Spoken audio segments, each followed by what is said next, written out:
എല്ലാവർക്കും നമസ്കാരം. ഇന്ന് ചോറ്റാനിക്കര അമ്മയുടെ ഒരുപാട് അനുഭവങ്ങൾ, അതായത് ഭജനമിരിക്കാൻ പോയപ്പോൾ എനിക്കുണ്ടായ ഒരുപാട് അനുഭവങ്ങളെ കുറിച്ചാണ് കേട്ടോ നിങ്ങളായിട്ട് പങ്കുവയ്ക്കാൻ പോകുന്നത്. ചോറ്റാനിക്കര അമ്മയെ ശരണം. അതിനു മുന്നേ നമ്മളെല്ലാവരും അറിഞ്ഞിരിക്കേണ്ട ഒരു വ്യക്തിയുണ്ട്. ചോറ്റാനിക്കര അമ്മയുടെ പുത്രൻ, അതായത് അമ്മയുടെ പുത്രവാത്സല്യത്തിൻ്റെ കഥ അതുകൂടി കേട്ടിട്ട് മാത്രമേ ഈ അനുഭവങ്ങൾ എനിക്ക് പറയാൻ സാധിക്കൂ. കാരണം അതറിഞ്ഞാലേ ഈ അനുഭവങ്ങളുടെ ശക്തി നിങ്ങൾക്ക് മനസ്സിലാകും. അദ്ദേഹത്തിൻ്റെ പേര് ചെമ്മങ്ങാട്ട് ഭട്ടതിരി എന്നായിരുന്നു. അമ്മയുടെ വളരെ വലിയൊരു ഭക്തനും അമ്മയുടെ സ്വന്തം പുത്രനെ പോലെ അമ്മ സ്നേഹിച്ച വ്യക്തിയുമായിരുന്നു ചെമ്മങ്ങാട്ട് ഭട്ടതിരിപ്പാട്. ഋഗ്വേദത്തിൽ പരമജ്ഞാനിയായിരുന്നു ചെമ്പങ്കാട്ട് ഭട്ടതിരിപ്പാട്. ഋഗ്വേദം എന്ന് പറയുന്നത് 10 മണ്ഡലങ്ങളായിട്ട് തിരിച്ചിരിക്കുകയാണ് ഋഗ്വേദത്തിനെ. അതായത് 1028 സൂക്തങ്ങളുണ്ട് ഋഗ്വേദത്തിൽ. 10552 മന്ത്രങ്ങളും അടങ്ങിയിട്ടുണ്ട്. ഇതെല്ലാം മനഃപ്പാഠമാക്കിയ ഒരു മഹത് വ്യക്തിയായിരുന്നു ചെമ്മങ്ങാട്ട് ഭട്ടതിരിപ്പാട്. സാധാരണ ഒരു മനുഷ്യൻ്റെ യുക്തിക്ക് ചിന്തിക്കാൻ കഴിയില്ല, ഇത്രയും മനഃപ്പാഠമാക്കാനായിട്ട് അധികം ആർക്കും സാധിക്കില്ല. അങ്ങനെ ഒരു ദിവ്യ പുരുഷനും കൂടിയായിരുന്നു ചെമ്മങ്ങാട്ട് ഭട്ടതിരിപ്പാട്. അദ്ദേഹം മറ്റുള്ള കുട്ടികൾക്ക് വേദപാഠങ്ങൾ പറഞ്ഞു കൊടുത്ത് കഴിഞ്ഞു പോയിരുന്നൊരു കാലം. ഒരിക്കൽ അദ്ദേഹത്തിൻ്റെ മുതുകില് ഒരു വലിയ മുഴ വന്നു. മുഴയെന്ന് പറഞ്ഞാൽ ഒരു നാളികേര വലിപ്പമുള്ള മുഴ. തൻ്റെ അസുഖം കാണിക്കാനായിട്ട് ചെമ്പങ്കാട്ട് ഭട്ടതിരി തെക്കാട്ട് മൂസിനെ കാണാനായിട്ട് പുറപ്പെട്ടു. അന്ന് വാഹന സൗകര്യങ്ങളൊന്നും ഇല്ലല്ലോ. അതുകൊണ്ട് തന്നെ നടന്നാണ് തെക്കാട്ട് മൂസിനെ കാണാനായിട്ട് ചെമ്മങ്ങാട്ട് പോയത്. അവിടെ ചെന്നപ്പോൾ തെക്കാട്ട് മൂസ് മുതിർന്ന ആളായിരുന്നു. 2 സഹോദരന്മാരുണ്ട്. മുതിർന്ന ആളാണ് നമ്മുടെ ചെമ്മങ്കോട്ട് ഭട്ടതിരിയെ കണ്ടത്. കണ്ട മാത്രമേ തന്നെ അദ്ദേഹത്തിന് ജ്ഞാനത്തിനെ കുറിച്ച് അറിവുള്ള മൂസ് അദ്ദേഹത്തെ വീട്ടിൽ സ്വീകരിച്ചിരുത്തി. എന്താ കാരണമെന്ന് ചോദിച്ചപ്പോൾ തൻ്റെ മുഴ കാണിച്ചു. തെക്കാട്ട് മൂസ് വളരെ വിഷമിച്ചു. അദ്ദേഹത്തിന് അപകടം മനസ്സിലായിട്ടോ. ഉടൻ തന്നെ അദ്ദേഹം അനുജനെ വിളിച്ചു, ഇളയ മൂസിനെ വിളിച്ചു. അപ്പോൾ ഇളയ മൂസ് വന്ന് കണ്ടിട്ട് പറഞ്ഞു എന്നിട്ട് അദ്ദേഹം വളരെ വിഷമമായിട്ടായിരുന്നു നോക്കി ചെമ്മങ്കാട്ടിനെ നോക്കി. എന്നിട്ട് ജ്യേഷ്ഠനും അനിയനും കൂടി എന്തോ സംസാരിക്കാനായിട്ട് അകത്തേക്ക് പോയി. ചെമ്മങ്കാട്ട് നല്ല ബുദ്ധിയുള്ള മനുഷ്യനല്ലേ, അദ്ദേഹത്തിന് ഇതിന്റെ കാര്യഗൗരവം മനസ്സിലായി. തിരിച്ചു വന്ന വൈദ്യന്മാർ പറഞ്ഞു, ഇതുപോലെ ഒരു മുഴ മുന്നേ ഞാൻ കണ്ടിട്ടുണ്ട്. നമുക്കറിയാവുന്ന രീതിയിൽ എല്ലാ ചികിത്സയും ചെയ്തു. പക്ഷേ നിർഭാഗ്യവശാൽ ആ രോഗിയെ രക്ഷിക്കാൻ കഴിഞ്ഞില്ല. അത് ഇതിനേക്കാളും ചെറിയൊരു മുഴയായിരുന്നു കേട്ടോ. അങ്ങേക്ക് ഇത്തിരി കരച്ചിലാണ്, നമ്മളോട് ക്ഷമിക്കണം. എന്നാലും കുഴപ്പമില്ല, കുറച്ച് മരുന്നൊക്കെ തരുന്നുണ്ട്, ചിലപ്പോൾ ഭേദമാക്കാനുള്ള സാധ്യതയുണ്ടെന്ന് പറഞ്ഞു. വൈദ്യന്മാരെപ്പോഴും അങ്ങനെയാണല്ലോ അല്ലേ, രോഗികളുടെ മനസ്സിനെന്ത് ചെയ്യില്ല, വേദനിപ്പിക്കില്ല. പക്ഷേ ഭട്ടതിരിക്ക് കാര്യം മനസ്സിലായി. താൻ മരണത്തിലേക്കാണ് കടക്കുന്നത്. അവിടെ നിന്നൊന്നും പറയാതെ ഭട്ടതിരി ഇറങ്ങി ഒരുപാട് നടന്ന് തൻ്റെ ഗൃഹത്തിലെത്തി. തനിക്ക് ഈ ഒരു മുഴ കാരണമുള്ള മരണമായിരിക്കും വിളിച്ചൊക്കെയെന്ന് ആര് കരുതി? ചെമ്പങ്ങാട്ട് കരുതി. എന്തായാലും താൻ മരിക്കാൻ പോവുകയാണ്, അതിനും തന്നെ കൊണ്ടാവുന്ന രീതിയിൽ താൻ ജീവിച്ചിരിക്കുന്ന കാലം വരെയും വേദം ഉപാസിക്കണം എന്ന് അദ്ദേഹം തീരുമാനിച്ചു. അതുകൊണ്ട് തന്നെ അദ്ദേഹം എന്നും രാവിലെ സൂര്യൻ ഉദിക്കുമ്പോൾ തന്നെ എഴുന്നേറ്റ് സൂര്യ നമസ്കാരം, പ്രത്യക്ഷ നമസ്കാരം ചെയ്യുമായിരുന്നു. പ്രത്യക്ഷ നമസ്കാരം എന്ന് പറയുന്നത് സൂര്യനെ നേരിട്ട് കണ്ട് ചെയ്യുന്ന നമസ്കാരമാണ്. സൂര്യ നമസ്കാരം ചെയ്യാനായിട്ട് പണ്ട് ഇല്ലങ്ങളിലെല്ലാം ഒരു കരിങ്കല്ല് താഴെ നിലത്ത് തട്ടി പാകിയിട്ടുണ്ട് കേട്ടോ. അവിടെ ഇരുന്നാണ് പണ്ടുള്ളവരെല്ലാം 6 അടി നീളത്തില് സൂര്യ നമസ്കാരം ചെയ്യുന്നത്. അങ്ങനെ ഭട്ടതിരി രാത്രി സൂര്യൻ അസ്തമിക്കുന്നത് വരെ വേദമന്ത്രങ്ങൾ ചൊല്ലി സൂര്യനെ നമസ്കരിക്കാൻ തുടങ്ങി. ഉച്ചവരെ കിഴക്കും ഉച്ചയ്ക്ക് ശേഷം പടിഞ്ഞാട്ടുമായിരുന്നു നമസ്കാരം. സൂര്യൻ അസ്തമിക്കുന്നവരെ നമസ്കരിക്കും കേട്ടോ. അങ്ങനെ 10 മണിക്കൂർ അദ്ദേഹം ജലപാനമില്ലാതെ നമസ്കരിച്ചു തുടങ്ങി. ഭക്ഷണം രാത്രി മാത്രമായിരുന്നു. ഈ മുതുകിലുണ്ടായ ആ ഒരു മുഴ സൂര്യന്റെ തീക്ഷ്ണമായ ചൂട് കാരണം വളരെ വേദനാജനകമായി മാറി. അങ്ങനെ എന്ത് ചെയ്യും, കുളക്കടവില് വെളിച്ചം കാണാനായിട്ട് ഒരു കരിങ്കൽ വിളക്ക് വച്ചു കേട്ടോ. പണ്ടത്തെ തറവാടുകളിലെല്ലാം അതില് ഈ എണ്ണ ഒഴിച്ച് വിളക്ക് കത്തിക്കുമായിരുന്നു വെട്ടം കാണാനായിട്ട്. അപ്പോൾ ഈ എണ്ണ എന്ത് ചെയ്യും, ഇദ്ദേഹം ആ മുഴയിൽ തേക്കുമായിരുന്നു കേട്ടോ. ആയുർവേദ വിധിപ്രകാരം ഒരിക്കലും എന്ത് ചെയ്യാൻ പാടില്ല, ഈ മുഴകളിൽ എണ്ണ തേക്കാൻ പാടില്ലെന്നാണ് ശാസ്ത്രം. പക്ഷേ അദ്ദേഹം അത് ചെയ്യുമായിരുന്നു, എന്നും കുളിക്കുമായിരുന്നു. അവസാനം എന്ത് ചെയ്തു, ഈ ഒരു മുഴ പൊട്ടി. അസഹനീയമായ ദുർഗന്ധവും അതിൽ നിന്ന് സ്രവങ്ങളും വന്നു തുടങ്ങി. ആരും അദ്ദേഹത്തിന്റെ അടുക്കാതെയായി. മുഴ പൊട്ടിയെങ്കിലും ഇത്രയും വേദന ഉണ്ടെങ്കിലും അദ്ദേഹം സൂര്യ നമസ്കാരം തുടർന്നുകൊണ്ടേയിരുന്നു. അങ്ങനെ 3 മാസങ്ങൾക്ക് ശേഷം അദ്ദേഹത്തിന്റെ അസുഖം പൂർണ്ണമായിട്ട് ഭേദമായി. അദ്ദേഹം ഒരു ദിവ്യ തേജസ്സുള്ള ഒരു വ്യക്തിയായിട്ട് മാറി. അത് മാത്രമല്ല, അദ്ദേഹം പൂർണ്ണ ആരോഗ്യവാനായി മാറി. ഇടയ്ക്കൊരു അമ്പലത്തിൽ വെച്ച് തെക്കാട്ട് മൂസ് ഇദ്ദേഹത്തെ കണ്ടപ്പോൾ അത്ഭുതപ്പെട്ടു എന്നാണ് പറയുന്നത്. അദ്ദേഹം സഹോദരനോട് പറഞ്ഞു, രോഗത്തിനുള്ള ഔഷധം നമ്മളിലുണ്ട് അല്ലേ, എന്നാൽ മരണത്തിനുള്ള ഔഷധം അത് ചെമ്പങ്കാടിന്റെ അടുത്ത് മാത്രമേ ഉള്ളൂ എന്ന് മൂസ സഹോദരനോട് പറഞ്ഞു. അങ്ങനെ ഇരിക്കെ ഒരു ദിവസം ഒരു ഉൾവിളി പോലെ ചെമ്മങ്ങാട്ട് ഭട്ടതിരി ചോറ്റാനിക്കര അമ്പലത്തിലേക്ക് പുറപ്പെട്ടു. അവിടെ ചെന്നിട്ട് എന്താണ് അദ്ദേഹം ചെയ്തതെന്ന് അറിയോ? അമ്മയെ എന്നും എന്ത് ചെയ്തു, എപ്പോഴും അഭിഷേകം ചെയ്തുകൊണ്ടേയിരിക്കും. എപ്പോഴും, അതായത് അഭിഷേകം സാധാരണ ചെയ്യുന്നത് രാവിലെ അല്ലേ, അമ്മയെ അഭിഷേകം ചെയ്ത്, അതായത് കുളിപ്പിച്ച് വസ്ത്രങ്ങളെല്ലാം ധരിപ്പിച്ച് പൂജ നടത്തുകയാണല്ലോ പതിവ്. എന്നാൽ ചെമ്മങ്ങാട്ട് ചെന്നിട്ട് എന്താണെന്ന് അറിയോ ചെയ്തത്? ചെമ്മങ്ങാട് ഋഗ്വേദ മന്ത്രങ്ങൾ ചൊല്ലി അമ്മയെ എപ്പോഴും കുളിപ്പിച്ചുകൊണ്ടേയിരുന്നു, അഭിഷേകം ചെയ്തുകൊണ്ടേയിരുന്നു. ഇത് കണ്ട് അവിടുത്തെ കുറച്ച് അധികാരികളുണ്ട്. നമ്മൾ എന്ത് ചെയ്താലും കുറ്റം മാത്രം കണ്ടുപിടിക്കുന്ന ചിലർ നമ്മുടെ എല്ലാവരുടെയും ജീവിതത്തിൽ കാണുമല്ലോ. അങ്ങനെ അവിടെയും ഉണ്ടായിരുന്ന കുറച്ച് അധികാരികൾ. അവർ ചെമ്മങ്ങാടിനോട് പറഞ്ഞു, ചെമ്മങ്ങാടിനോട് നേരിട്ട് പറഞ്ഞില്ല കേട്ടോ, അവിടുത്തെ കാര്യസ്ഥനോട് ചെന്ന് പറഞ്ഞു. കാര്യസ്ഥ ഒരു കർക്കശക്കാരനായിരുന്നു. അദ്ദേഹം എന്ത് ചെയ്തു, അദ്ദേഹത്തിനോട് പറഞ്ഞു, നിങ്ങളുടെ അധികാരം എല്ലാം പോയി, ഇപ്പൊ എല്ലാം വരുത്തനായ ചെമ്മങ്ങാടിന്റെ കൈകളിലാണ്. കണ്ടില്ലേ, ഒരു ക്ഷേത്രത്തിലും ഇല്ലാത്ത ആചാരങ്ങളാണ് ചെമ്മങ്ങാട് ഇവിടെ നടത്തിക്കൊണ്ടിരിക്കുന്നത്. ഇങ്ങനെ അമ്മ അഭിഷേകം ചെയ്തുകൊണ്ടിരിക്കേണ്ട കാര്യമുണ്ടോ എന്ന് ചോദിച്ചു. അപ്പോൾ കാര്യസ്ഥൻ അങ്ങ് ദേഷ്യമായിട്ടോ. കാര്യസ്ഥൻ ഒരിക്കൽ ചെമ്മങ്ങാട് അഭിഷേകം ചെയ്തിട്ട് പുറത്തിറങ്ങിയപ്പോൾ കാര്യസ്ഥൻ വന്ന് പറഞ്ഞു, ഇതിവിടെ നടക്കില്ല, കാരണം അമ്മ ഇങ്ങനെ എപ്പോഴും അഭിഷേകം ചെയ്യാൻ സാധിക്കില്ല. അപ്പൊ ചെമ്മങ്ങാട് പറഞ്ഞു, അതെന്താ? അപ്പോൾ കാര്യസ്ഥൻ പറഞ്ഞു, അത് ഒരിടത്ത് വിധിച്ചിട്ടില്ല ആ ഒരു കാര്യം, അഭിഷേകം ഒറ്റ നേരം മാത്രമേ ഉള്ളൂ. അപ്പോൾ ചെമ്മങ്ങാട്ട് പറഞ്ഞു, അമ്മ അഭിഷേകപ്രിയയാണ്, ഋഗ്വേദപ്രിയയുമാണ്. ഞാൻ അമ്മയെ ഋഗ്വേദങ്ങൾ ചൊല്ലി ഇങ്ങനെ അഭിഷേകം ചെയ്യണം അമ്മയ്ക്ക് ഒരുപാട് ഇഷ്ടമാണെന്ന് ആര് പറഞ്ഞു? ചെമ്മങ്ങാട് പറഞ്ഞു.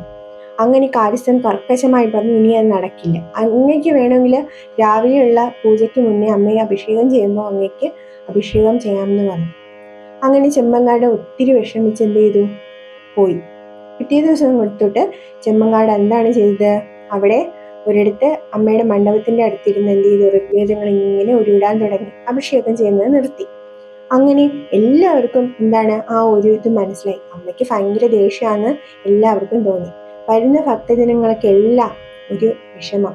ചെമ്മങ്ങാട് വന്നതിന് ശേഷം ചോറ്റാനിക്കര വരുന്ന ഭക്തജനങ്ങൾക്ക് കണക്കും കഴിയില്ല, അത്രയ്ക്ക് ഭക്തജനങ്ങളാണ് ചോറ്റാനിക്കര അമ്മയുടെ ശക്തിക്ക് മുന്നിൽ തൊഴാനായിട്ട് വരുന്നത്. പക്ഷെ ഇപ്പൊ വരുന്ന എല്ലാവർക്കും ഒരു വിഷമാണ് അമ്മയെ കാണുമ്പോൾ. മേൽശാന്തിക്ക് അത് തോന്നിട്ടോ. അങ്ങനെ ഒരിക്കൽ ചെമ്മങ്ങാട്ട് ഭട്ടതിരി ജപിച്ചുകൊണ്ടിരുന്നപ്പോൾ തന്റെ തൊട്ടു പുറകിലായിട്ട് ആരോ നിൽക്കുന്നതായിട്ട് തോന്നി. ചെമ്മങ്ങാട് നോക്കിയപ്പോൾ ആരാണ്? കാര്യസ്ഥന് കണ്ടിട്ട് ചെമ്മങ്ങാടിന് മനസ്സിലായില്ല. കാരണം ഒരുപാട് ശോഷിച്ച ശരീരവും ഒരുപാട് ക്ഷീണിച്ച അവസ്ഥയായിരുന്നു നമ്മുടെ കാര്യസ്ഥന്. കാര്യസ്ഥൻ പറഞ്ഞു, അങ്ങനോട് ക്ഷമിക്കണം, ചോറ്റാനിക്കര അമ്മ എന്നോട് കോപിച്ചിരിക്കുകയാണ്. അപ്പോൾ ചെമ്മങ്ങാട് ചോദിച്ചു, ചോറ്റാനിക്കര അമ്മ കോപിക്കാനോ? അങ്ങ് എന്ത് തെറ്റാണ് അമ്മയോട് ചെയ്തത്? അപ്പോൾ കാര്യസ്ഥൻ പറഞ്ഞു, എനിക്ക് ഒട്ടും സുഖമില്ല, എൻ്റെ വീട്ടുകാർക്ക് ആർക്കും സുഖമില്ല, അങ്ങേ ഞാൻ വേദനിപ്പിച്ചുകൊണ്ടാണ്, അങ്ങ് അഭിഷേകം നിർത്തിച്ചത് കൊണ്ടാണ് അമ്മ എന്നോട് കോപിച്ചത് എന്നാണ് ജ്യോത്സ്യന്മാരെല്ലാം പറയുന്നത്. ഇനി കാണാത്ത വൈദ്യന്മാരാരുമില്ല, അതുകൊണ്ട് തന്നെ അങ്ങ് വീണ്ടും അഭിഷേകം തുടരണമെന്ന് കാര്യസ്ഥൻ ചെമ്പങ്കാടിനോട് പറഞ്ഞു. അദ്ദേഹം ഭട്ടതിരി വളരെ കണ്ണെല്ലാം നിറഞ്ഞ് അമ്മയെ നോക്കി. അമ്മയ്ക്ക് എന്നെ എത്ര ഇഷ്ടമാണോ എന്ന് ചോദിച്ചു. വളരെ സന്തോഷത്തോടെ അദ്ദേഹം പിറ്റേ ദിവസം മുതൽക്ക് എന്ത് ചെയ്തു, അമ്മയ്ക്ക് അഭിഷേകം ചെയ്യാൻ തുടങ്ങി. ചോറ്റാനിക്കര ബാധകളെ ഒഴിപ്പിക്കുന്ന ഒരു രീതി കൊണ്ടുവന്നത് തന്നെ ചെമ്മങ്കാട്ട് ഭട്ടതിരിയാണ്. അദ്ദേഹം ബാധകൾക്ക് മേലെ, അതായത് ബാധ ബാധിച്ചിരിക്കുന്ന വ്യക്തികളുടെ മേലെ കൈവച്ചിട്ട് അമ്മേ ചോറ്റാനിക്കര അമ്മയെ ശരണം, ചോറ്റാനിക്കര അമ്മയെ ശരണം എന്ന് പറയൂ കേട്ടോ. അപ്പോൾ തന്നെ എന്താണ് ബാധകള് ഒഴിഞ്ഞു പൊയ്ക്കോളാം എന്നുള്ള രീതിയിൽ അലമുറയിടുന്ന പറയണം. അത്ര ശക്തിയായിരുന്നു അദ്ദേഹത്തിന്. വേറൊരു മന്ത്രം എന്തെയില്ല, അദ്ദേഹം ജപിക്കില്ലായിരുന്നു. അങ്ങനെ ഇരിക്കെ ഒരിക്കൽ അവിടെ അമ്മയുടെ സ്നേഹം, അതായത് അമ്മ സ്വന്തം മകനെ പോലെയാണ് കാണുന്നത് എന്നതിനുള്ള ഒരു സംഭവം ചോറ്റനിക്കര ഉണ്ടായിട്ടോ. എന്താണെന്ന് അറിയോ? ചോറ്റനിക്കര ഒരിക്കൽ ഒരു സ്ത്രീ വന്നു. അവർ എത്ര മന്ത്രവാദികളെ കാണിച്ചിട്ടും അവരുടെ ശരീരത്തിൽ നിന്ന് ബാധ ഒഴിഞ്ഞു പോകുന്നില്ല. ബാധ ഉപദ്രവമുള്ളവരെല്ലാവരും എന്ത് ചെയ്യും? അവിടെ വന്ന് ഭജന ഇരിക്കും കേട്ടോ. അല്ലാത്തവരും വരുന്നുണ്ട്. ആ കാര്യം ഞാൻ പിന്നെ പറയാട്ടോ. അപ്പോൾ ബാധ ഒഴിപ്പിക്കാനായിട്ട് വന്ന സ്ത്രീ ആരൊക്കെ ശ്രമിച്ചിട്ടും നടക്കുന്നില്ല. അവസാനം ചെമ്മങ്കാട്ട് ഭട്ടതിരി അദ്ദേഹം വന്നു. അദ്ദേഹം വന്നിട്ട് അവരുടെ മേല് ഇതുപോലെ കൈവച്ചു, തോളിൽ കൈവച്ചിട്ട് ചുറ്റനിക്കര അമ്മയെ ശരണം എന്ന് ജപിച്ചു തുടങ്ങി. അപ്പോൾ ഈ സ്ത്രീ അലമുറയിട്ട് വിളിക്കുകയാണ്, ആര് പറഞ്ഞാലും ഞാൻ പോയില്ല, ആര് പറഞ്ഞാലും ഞാൻ പോയില്ല എന്ന് പറഞ്ഞു. അപ്പോൾ ചെമ്മങ്കാട് ഭട്ടതിരി പറഞ്ഞു, പോയേ മതിയാകും. അപ്പോഴും ചോറ്റാനിക്കര അമ്മ പറഞ്ഞാലും ഞാൻ പോയില്ല. അപ്പോൾ ആ സ്ത്രീയുടെ ഉള്ളിൽ നിന്ന് അമ്മ തന്നെ സംസാരിക്കുന്ന രീതിയുണ്ട്. അതായത് ഒരു ബാധ കൂടിയ സ്ത്രീ ബാധയും സംസാരിക്കും, അമ്മയും സംസാരിക്കും കേട്ടോ. ആ ശരീരത്തിൽ നിന്ന് രണ്ട് ശബ്ദങ്ങൾ വരും. അങ്ങനെ അമ്മയുടെ ശബ്ദം വന്നു, നീ പോയേ പറ്റൂ, നിന്നെ ഞാൻ പറഞ്ഞു വിടും എന്നാര് പറഞ്ഞു? അമ്മ പറഞ്ഞു. അത് കഴിഞ്ഞിട്ട് വീണ്ടും ആ സ്ത്രീ കിടന്ന് അട്ടഹസിക്കുകയായിരുന്നു അവിടെ. അത് കഴിഞ്ഞിട്ട് പറഞ്ഞു, വീണ്ടും പറഞ്ഞു, ചോറ്റാനിക്കര അമ്മ പറഞ്ഞു ഞാൻ പോകില്ല എന്ന് പറഞ്ഞു. വീണ്ടും ഭട്ടതിരി എന്ത് ചെയ്തു?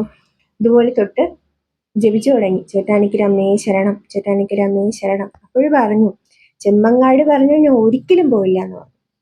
അപ്പോൾ തന്നെ ആ സ്ത്രീയുടെ ഭാവം അങ്ങ് മാറി. കണ്ണുകൾ അങ്ങനെ തീ പോലെ ജ്വലിച്ചു. ആ സ്ത്രീയുടെ ശരീരമെല്ലാം വിറച്ചു. മുടി അങ്ങനെ പിരിന്ന് കാറ്റിലിങ്ങനെ പാറി നടന്നു. സ്ത്രീ കാലിൽ കാലെടുത്തിട്ട് തുടയിൽ ഒരു തട്ട് തട്ടിയിട്ട് പറഞ്ഞു, അത് അമ്മയായിരുന്നു. അമ്മയുടെ അതേ ശബ്ദം, എൻ്റെ ഉണ്ണി പറയാൻ നിനക്ക് എങ്ങനെ ധൈര്യം വന്നു? എൻ്റെ ഉണ്ണി പറഞ്ഞാൽ നീ പോയില്ലെന്നോ? അഹങ്കാരി, നിന്നെ പറഞ്ഞു വിടാൻ എനിക്കറിയാം. എന്നെ പറഞ്ഞാൽ ഞാൻ സഹിക്കും, എൻ്റെ ഉണ്ണിയെ പറഞ്ഞാൽ എനിക്ക് സഹിക്കാൻ കഴിയില്ല എന്ന് പറഞ്ഞിട്ട് ആ സ്ത്രീ നിലത്ത് കിടന്ന് ഉരുണ്ട് കേട്ടോ. ഉരുണ്ടിട്ട് ആ സ്ത്രീ പറഞ്ഞു, എന്നെ പൊള്ളിക്കരുത്, എനിക്ക് ശരീരം വേദന എടുക്കുന്നു, എന്നെ പൊള്ളിക്കരുത്, ഞാൻ പോയേക്കാം അമ്മയെ, പോയേക്കാം അമ്മയെ എന്ന് വിളിച്ചു. അപ്പോൾ അമ്മയെ കൊണ്ട് ചുറ്റനിക്കര അമ്മയാണ് സത്യം, ഞാൻ പോകുന്നു എന്ന് സത്യം ചെയ്തു. ഈ ശരീരത്തിൽ ഞാൻ ഒരിക്കലും പ്രവേശിക്കില്ല എന്ന് സത്യം ചെയ്തിട്ടാണ് ആ ബാധ ഒഴിഞ്ഞു പോയത്. അങ്ങനെ ഒരിടത്തും ഒഴിയാത്ത ഒരു ബാധ അമ്മയുടെ നടയിൽ ചെമ്മങ്കാട്ട് ഭട്ടതിരിക്ക് വേണ്ടി അമ്മ എന്ത് ചെയ്തു? ഒഴിപ്പിച്ചു. അമ്മയ്ക്ക് അതാണ് ചെമ്മങ്ങാടിനോടുള്ള സ്നേഹം. അതുപോലെ തന്നെ ചെമ്മങ്ങാട് അവിടെ ഉണ്ടെങ്കിൽ അറിയാന്നുള്ള ഒരു കാര്യമാണ്, അദ്ദേഹത്തിന്റെ മാല എപ്പോഴും അമ്മയുടെ കഴുത്തിൽ കാണും. അദ്ദേഹം പോകുമ്പോൾ എന്ത് ചെയ്യുക? മാല എടുത്തിട്ടിട്ട് പോകും. ഒരിടത്തും നടക്കില്ല. പക്ഷേ അമ്മയ്ക്ക് അത് ഇഷ്ടമാണ്, സ്വന്തം മകന്റെ മാല വാങ്ങിച്ചിടാനും തിരിച്ചവന് കൊടുക്കാനും. അതാണ് അമ്മയുടെ സ്നേഹം, ചെമ്പങ്കാടിനോടുള്ള അമ്മയുടെ തീരാത്ത സ്നേഹം. അങ്ങനെ ഇത്രയും വേദമന്ത്രങ്ങൾ, വേദപ്രിയയാണ് നമ്മുടെ ചോറ്റാനിക്കര അമ്മ. അപ്പോൾ വേദങ്ങൾ കൊണ്ട് അമ്മയെ പ്രസാദിപ്പിച്ച ഒരു മകനാണ് നമ്മുടെ ചെമ്മങ്കാട് ഭട്ടതിരി. ഇനി എനിക്കുണ്ടായ അനുഭവങ്ങൾ പറയാം കേട്ടോ. ചോറ്റാനിക്കര ഭജന ഇരിക്കണം എന്നുള്ളത് വലിയൊരു ആഗ്രഹമായിരുന്നു. അങ്ങനെ ഒരു ദിവസത്തെ ഭജന ഇരിക്കാന്ന് പറഞ്ഞ് പോയതാണ്. ഒരു ദിവസത്തെ ഭജന എന്ന് പറയുമ്പോൾ നമുക്ക് രാവിലെ നിർമ്മാല്യം തൊഴുതൊട്ട് രാത്രി കീഴ്ക്കാവില് ഗുരുതി പൂജ കണ്ടതിന് ശേഷം മാത്രമേ എന്ത് ചെയ്യാൻ പറ്റുള്ളൂ, നമുക്കൊരു ദിവസത്തെ ഭജനം അവസാനിപ്പിക്കാൻ കഴിയും. ഒരു ദിവസമല്ല, 3 ദിവസം ഇരിക്കുന്നവരുണ്ട്, മാസങ്ങളോളം ഇരിക്കുന്നവരുണ്ട്, അങ്ങനെ ഒത്തിരി ദിവസങ്ങൾ ഇരിക്കുന്നവരുണ്ട് കേട്ടോ. എനിക്ക് അമ്മയുടെ അടുത്ത് കുറച്ച് നേരം ഒരു ദിവസം ഇരിക്കണം എന്നുള്ള ആഗ്രഹം കൊണ്ട് പോയതാണ്. പക്ഷെ അവിടെ ചെന്നപ്പോൾ ആ ഒരു അവസ്ഥയും ആ കാര്യങ്ങളൊക്കെ ഭയാനകം തന്നെയായിരുന്നു. അമ്മയുടെ നടയിലുള്ള കാര്യങ്ങൾ, കുഞ്ഞു കുട്ടികൾ മുതൽ പ്രായമായ സ്ത്രീകൾ വരെ അവിടെ ഉണ്ടായിരുന്നു, ബാധോപദ്രവമേറ്റവർ. അത് കണ്ടു കഴിഞ്ഞാൽ നമുക്ക് സഹിക്കാൻ കഴിയില്ല. കുട്ടികളെല്ലാം അഭിനയിക്കുകയാണ്, അല്ലെങ്കിൽ അതൊക്കെ ഒരു ആക്ടിങ് ആണെന്ന് പറയുന്നവർ നേരിട്ട് പോയി കാണുക അവിടുത്തെ കാര്യങ്ങളൊക്കെ. നമുക്ക് അത്ഭുതമാവും. കാരണം അമ്മ ഞാൻ നേരിട്ട് കണ്ട ഒരു കാര്യമാണ് കേട്ടോ. ഉച്ചപൂജ കഴിഞ്ഞ് അമ്മയുടെ വിഗ്രഹം പുറത്ത് എഴുന്നള്ളിപ്പിക്കും. ആ സമയത്ത് ആ ഒരു കുട്ടി, അവിടെ ഒരു കൊച്ചു കുട്ടി ഉണ്ടായിരുന്നു കേട്ടോ. ആ കുട്ടി പുറകോട്ട് തിരിഞ്ഞിരിക്കുകയായിരുന്നു. അമ്മയുടെ വിഗ്രഹം കൊണ്ടുവരുന്നതെന്നും ആ കുട്ടി കണ്ടില്ല. പക്ഷേ അമ്മയുടെ വിഗ്രഹം ആ കുട്ടിയുടെ നേർക്കെത്തിയതും ഉച്ച സമയമാണ്, അമ്മ കാളി രൂപത്തിലാണ്. ആ സമയം കുട്ടിയുടെ നേർക്കെത്തിയതും കുട്ടി ഉറഞ്ഞു തുള്ളുകയാണ്, അല്ലറി വിളിക്കുകയാണ്. ആ ഒരു 10-12 വയസ്സായ കുട്ടി എന്ത് ആക്ടിങ് ആണ് കാണിക്കാൻ. ഇത് അമ്മയെ കണ്ടു എന്നാണ് എനിക്ക് തോന്നുന്നത്. കാരണം ആ ഒരു ശക്തി ആ കുട്ടിക്ക് അനുഭവിക്കാൻ കഴിഞ്ഞു. ആ ബാധയ്ക്ക് ആ അമ്മയുടെ തീവ്രമായ ശക്തി അനുഭവിക്കാൻ കഴിഞ്ഞു. അതുകൊണ്ടാണ് ആ കുട്ടി അങ്ങനെ കാണിച്ചത്. അത് മാത്രമല്ല, ഒത്തിരി പേരുണ്ടായിരുന്നു കേട്ടോ അവിടെ അങ്ങനെ. എനിക്ക് തോന്നുന്നു ഇന്ത്യയിലെ നാനാഭാഗത്തു നിന്നും ഒരുപാട് ഭക്തജനങ്ങൾ ഈ ഒരു പ്രശ്നം പരിഹരിക്കാനായിട്ട് വരുന്നുണ്ട്. അതൊക്കെ കണ്ടു കഴിഞ്ഞാൽ നമ്മൾ സത്യം പറഞ്ഞാൽ വർഷത്തിലൊരിക്കൽ അമ്മയുടെ അടുത്ത് പോയി എന്ത് ചെയ്യണം? ഭജന ഇരിക്കണം. കാരണം വേറെ ഒന്നുമല്ല, നമ്മളെല്ലാം അമ്മ കാത്തു രക്ഷിക്കുന്നു എന്നുള്ളൊരു ഒരു ശക്തി, ആ ഒരു വിശ്വാസം അത് നമ്മളിലേക്ക് അറിയാതെ കടന്നു വരും. അവിടെ ചെല്ലുമ്പോൾ എന്താണ്, ഇതുവരെ കാണാത്ത കാഴ്ചകൾ, സിനിമകളിൽ മാത്രം കണ്ടിട്ടുള്ള കാഴ്ചകൾ, ഒരുപാട് കുട്ടികൾ, വൃദ്ധർ എല്ലാം അമ്മയുടെ കനിവ് കാത്ത് കഴിയുകയാണ്. നമ്മൾ തലേ ദിവസമാണ് കേട്ടോ എത്തിയത്. തലേ ദിവസം രാത്രിയായി അവിടുന്ന് അങ്ങ് എത്തിയപ്പോൾ. റൂം എടുക്കുന്നതിന് മുന്നേ അമ്മയൊന്ന് കാണണമെന്നൊരു ആഗ്രഹം ഉണ്ടായിരുന്നു. അങ്ങനെ അവിടെ സ്റ്റോൾസ് ഉണ്ട്, ഒരുപാട് സ്റ്റാൾ ഉണ്ട് കേട്ടോ. അവിടെ ചോദിച്ചപ്പം പറഞ്ഞു നട അടച്ച് കാണും, നട നേരത്തെ അടയ്ക്കുമെന്ന് പറഞ്ഞു. അങ്ങനെ ഒരുപാട് വിഷമമായി. 9 മണി മുതൽ 10 മണി വരെയാണ് അവിടെ ഗുരുതി പൂജ നടക്കുന്നത് കീഴ്ക്കാവില്. അതുകൊണ്ട് തന്നെ 9 മണിയാകുമ്പോൾ എന്ത് ചെയ്യും? നട അടയ്ക്കുമെന്ന് പറഞ്ഞു. അങ്ങനെ വിഷമായി, അമ്മയെ കാണാൻ കഴിയില്ലല്ലോ. പിന്നെ പെട്ടെന്ന് ഓടിച്ചെന്നു. ചെന്നപ്പോ അമ്മയെ ആനപ്പുറത്ത് എഴുന്നള്ളിച്ച് കൊണ്ടുപോകുന്ന കാഴ്ച, ശീവേലി, അത് കണ്ടു കേട്ടോ. മനസ്സങ്ങ് നിറഞ്ഞു. അത് കഴിഞ്ഞിട്ട് എന്ത് ചെയ്യും? കീഴ്ക്കാവിൽ അമ്മയെ കൊണ്ടുപോകും. മണി മുഴക്കിയാണ് അമ്മയെ കീഴ്ക്കാവിൽ കൊണ്ടുപോകുന്നത്, ഗുരുതി പൂജയ്ക്കും ബാധ ഒഴിപ്പിക്കാനും. അങ്ങനെ അമ്മയുടെ കൂടെ പോയി അവിടെ ചെന്നു. എന്താ, ഒന്നെല്ലാം ഒന്ന് കണ്ടു. വേറെ കാര്യങ്ങളുണ്ട്, അത് ഞാൻ കുറച്ച് കഴിഞ്ഞ് പറയാട്ടോ. അവിടെ ചെന്ന് കണ്ടിട്ട് തിരിച്ച് പിന്നെ ഒന്ന് ഫ്രഷ് ആവാൻ വേണ്ടി റൂമിൽ വന്നു. അവിടെ ഒരു അങ്കിൾ ഇന്ന് കേട്ടോ. അങ്കിളിൻ്റെ കൂടെ ചോദിച്ചു ഇതുപോലെ എന്താണ്, ഒരു ദിവസത്തെ ഭജനത്തിന് വന്നതാണെന്ന് പറഞ്ഞപ്പോൾ അങ്കിള് പറഞ്ഞു രാവിലെ എന്ത് ചെയ്യണം? അമ്പലത്തിൽ വന്ന് ദർശനം നടത്തണം. അതിരാവിലെ നട നിർമ്മാല്യ ദർശനം തൊട്ട് തൊഴണമെന്ന് പറഞ്ഞു. അത് കഴിഞ്ഞിട്ട് ഒരു നെയ് തരും, അത് സേവിക്കണം. അവസാനം വരെ അമ്പലത്തിൽ ഇരിക്കണം. ആഹാരമൊന്നും പുറത്തുനിന്ന് കഴിക്കാൻ പാടില്ല, അമ്പലത്തിൽ തന്നെ കഴിയുക. അത് കഴിഞ്ഞിട്ട് അവിടെ നിന്ന് കിട്ടുന്ന പടച്ചോറുണ്ടല്ലോ, ആ ചോറ് മാത്രമേ കഴിക്കാവൂ എന്ന് പറഞ്ഞു. അത് മാത്രമല്ല, എന്താണ്, പാലോ അങ്ങനെ പഴങ്ങളോ എന്തെങ്കിലും വേണമെങ്കിൽ കഴിക്കാം, അല്ലാതെ ഒന്നും കഴിക്കാൻ പാടില്ല. ലാസ്റ്റ് ഗുരുതി പൂജയുണ്ട് കീഴ്ക്കാവില്, അതുകൂടി തൊഴുതിട്ട് എന്ത് ചെയ്യാവൂ? റൂമുകളിൽ പോകാവൂ എന്ന് പറഞ്ഞു. കാരണം അതാണ് അവിടുത്തെ ഒരു ചടങ്ങ്. അങ്ങനെയാണ് ഒരു ദിവസത്തെ ഭജനം പൂർത്തിയാകുന്നത്. അതിരാവിലെ തന്നെ എഴുച്ചു കുളിച്ച് ദേവിയുടെ അടുത്ത് തൊഴാനായിട്ട് നിർമ്മാല്യം തൊഴാൻ പോയി. നിർമ്മാല്യത്തിൻ്റെ ഒരു പ്രത്യേകത എന്ന് പറയുന്നത് മൂകാംബിക ദേവിയുടെ സാന്നിധ്യം രാവിലെ, അതായത് നിർമ്മാല്യ പൂജയ്ക്ക് അവിടെ പ്രത്യക്ഷമായി മൂകാംബിക അമ്മയാണെന്നാണ് വിശ്വാസം. അത് ശങ്കരാചാര്യർക്ക് മൂകാംബിക അമ്മ കൊടുത്തൊരു അനുഗ്രഹമാണ് കേട്ടോ. അപ്പോൾ ആ ഒരു കഥ ഞാൻ വേറൊരു ദിവസം പറഞ്ഞുതരാം കേട്ടോ. അങ്ങനെ അതുകൊണ്ടാണ് അവിടെ അമ്മ രാവിലെ മൂകാംബിക ദേവിയാണ്. അങ്ങനെ അമ്മയെ തൊഴുതപ്പോൾ ആദ്യം ചെന്നപ്പോൾ എന്താണ്, നമ്മുടെ ഈ പിക്ചറിൽ കാണുന്ന പോലെ അമ്മ അങ്ങനെ അല്ലായിരുന്നു കേട്ടോ. അവിടെ ചെന്നപ്പോൾ അമ്മ ആദ്യം സ്വയംഭൂ ലിംഗമായ രൂപത്തിലാണ്, അതായത് ഒരു ശിലാരൂപത്തിലാണ് അമ്മയെ കണ്ടത്. അമ്മയുടെ നടുക്ക് ഒരു വെള്ള നേരിയത് കെട്ടിയിരുന്നു, രുദ്രാക്ഷമാല ഇങ്ങനെ ഇട്ടിരുന്നു. അപ്പോൾ ഞാൻ ഇങ്ങനെ വിചാരിച്ചു, അമ്മ ഇങ്ങനെ കൊതിച്ച് കാണാൻ വന്നിട്ട് അമ്മയുടെ പിക്ചറിൽ കാണുന്ന രൂപം അല്ലല്ലോ അമ്മയ്ക്ക് എന്ന് ഞാൻ കരുതി. അത് കഴിഞ്ഞ് ഒരിക്കൽ കൂടി കയറിയപ്പോൾ അമ്മ സർവാഭരണ വിഭൂഷിതയായിട്ട് നമ്മൾ ഈ പിക്ചറിൽ കാണുന്ന അതേ രൂപത്തിൽ സുന്ദരിയായിട്ട് ഇരിക്കുന്നുണ്ട് കേട്ടോ. മനസ്സും നിറഞ്ഞു. മനസ്സിൽ അമ്മ മാത്രം ഇങ്ങനെയായി. അമ്മയുടെ കുങ്കുമം എല്ലാം തൊട്ട് സന്തോഷത്തോടെ പുറത്തു വന്നു. അതുപോലെ നെയ്യ് സേവിച്ചു. ശിവഭഗവാന്റെ നടയിൽ പൂജയുണ്ടായിരുന്നു, അവിടെ പോയിരുന്നു, തൊഴുതു. അങ്ങനെ ഉച്ച സമയമായി. വിശപ്പൊന്നും തോന്നിയില്ല കേട്ടോ. വല്ലാത്തൊരു നിർവൃതിയും സന്തോഷവും മാത്രമായിരുന്നു മനസ്സിൽ. അങ്ങനെ ഉച്ചയായപ്പോൾ എന്ത് ചെയ്തു? അമ്മയുടെ പടച്ചോറ് കിട്ടി. അത് വേറൊരു കാര്യമുണ്ട് കേട്ടോ. ഈ നെയ്യ് മേടിച്ച് കഴിച്ചിട്ട് നോക്കിയപ്പോൾ ഒരു സ്ത്രീ, അവർക്ക് ഇതുപോലെ ബാധോപദ്രവമാണ്. അവർ ഒരു വിധം എന്ത് ചെയ്യില്ല, നെയ്യ് കഴിക്കില്ല, നെയ്യ് കഴിക്കാൻ കൂട്ടാക്കുന്നില്ല. അവർ തറയിൽ കിടന്ന് ഉരുളതാണ്. അവരുടെ ഒരു 4 വയസ്സുള്ള മകള് അവരുടെ കൂടെ നടക്കാണ്, കരയാണോ കുട്ടി. അത് കണ്ടാൽ സഹിക്കാൻ കഴിയില്ല. ഞാൻ അമ്മയോട് പറഞ്ഞു, അമ്മേ എനിക്ക് കിട്ടിയ ദർശന പുണ്യം ആ സ്ത്രീക്ക് കൊടുക്കണേ എന്ന് പറഞ്ഞു. കാരണം സഹിക്കാൻ കഴിയില്ല. അവരുടെ ഹസ്ബൻഡും അച്ഛനും ഉണ്ട് കേട്ടോ. അച്ഛനും അമ്മയും കുരുന്നുകുട്ടി, അവരുടെ കുഞ്ഞു മകള് അമ്മയുടെ പിറകെ നടക്കുകയാണ്. എൻ്റെ ആ അമ്മ ചിരിക്കുമ്പോൾ ആ കുട്ടി കൂടെ ചിരിക്കുകയാണ്. ആ കുട്ടിക്ക് അറിയില്ല അമ്മയുടെ അസുഖമാണെന്ന്. അമ്മയുടെ ചിരി കണ്ട് അവള് കൂടെ ചിരിക്കുകയാണ്. ഇതൊക്കെ കണ്ടപ്പോൾ എനിക്ക് സഹിക്കാൻ കഴിഞ്ഞില്ല. അങ്ങനെ അതെല്ലാം കഴിഞ്ഞു. അത് നെയ്യ് കഴിച്ചപ്പോൾ അവർ പിന്നെ നോർമലായി കേട്ടോ. കുറച്ച് കഴിഞ്ഞ് അവർ നോർമലായി. പിന്നെ നോർമലായിട്ടാണ് ഹസ്ബൻഡിനോട് സംസാരിക്കുന്നത് കണ്ടത്. വളരെ അത്ഭുതം തോന്നി. അപ്പോൾ ഞാൻ എന്ത് ചെയ്യുന്നറിയാം, അമ്പലങ്ങളിൽ പോയി കഴിഞ്ഞാൽ നിലത്ത് കിടക്കുന്ന പൂക്കള്, തുളസിപ്പൂവ്, എന്ത് പൂവാണെങ്കിലും നിലത്ത് ഭഗവാന്റെ പ്രസാദത്തിൽ നിന്ന് കിട്ടുന്ന പൂക്കളുണ്ടല്ലോ, അത് കണ്ടു കഴിഞ്ഞാൽ നടവഴിയിൽ കിടക്കുന്നെങ്കിൽ ഞാൻ അതിനെ എടുത്ത് ആരും ചവിട്ടാത്തടുത്ത് കൊണ്ടിടും കേട്ടോ. അതിവിടെ പറയാൻ കാരണം, ഞാൻ അങ്ങനെ ചെയ്തപ്പോൾ ആ സ്ത്രീയും എൻ്റെ പിറകെ നടന്ന് തൊഴുകയാണ്. ആ സ്ത്രീ എന്ത് ചെയ്തു, അതേപോലെ ആ പൂക്കള് എടുത്ത് ആരും ചവിട്ടാത്തടുത്ത് കൊണ്ട് വയ്ക്കുന്നത് ഞാൻ കണ്ടു കേട്ടോ. എനിക്ക് വളരെ സന്തോഷമായത്. അത് കഴിഞ്ഞ് ഉച്ചപൂജ കഴിഞ്ഞിട്ട് അമ്പലം എല്ലാം കഴുകി ഇറക്കും കേട്ടോ. കഴുകി വൃത്തിയാക്കും. ആ സമയത്ത് ആരെയും ഭജനക്കാരെ അകത്തിരുത്തില്ല. ആ സമയത്ത് കീഴ്ക്കാവിൽ അമ്മയുടെ താഴെയുള്ള സ്റ്റെപ്പ് ഉണ്ടല്ലോ, താഴോട്ട് ഇറങ്ങി പോകുന്നിടത്ത് സ്റ്റെപ്പ് ഉണ്ട്, അവിടെയാണ് എല്ലാവരും ഇരിക്കുന്നത്. അവിടെ ചെന്നിരുന്നു. പിന്നെ വൈകിട്ടായപ്പോൾ വീണ്ടും പൂജകളെല്ലാം തുടങ്ങി. അമ്മയുടെ നട തുറന്നു, പൂജയെല്ലാം തൊഴുതു. ശിവഭഗവാന്റെ അവിടെ പൂജയുണ്ട്, അവിടെ പോയി ഒരുപാട് സമയം പൂജയെല്ലാം തൊഴുതു കേട്ടോ. ശിവഭഗവാന്റെ സഹസ്രനാമങ്ങളെല്ലാം വായിച്ച് അവിടെ ഇരുന്നു. അത് കഴിഞ്ഞിട്ട് ഞാനും ഹസ്ബൻഡും ഉണ്ടായിരുന്നു. നമ്മളിങ്ങനെ എഴിച്ചിട്ട് അവിടെ ചെന്നിരിക്കുകയായിരുന്നു.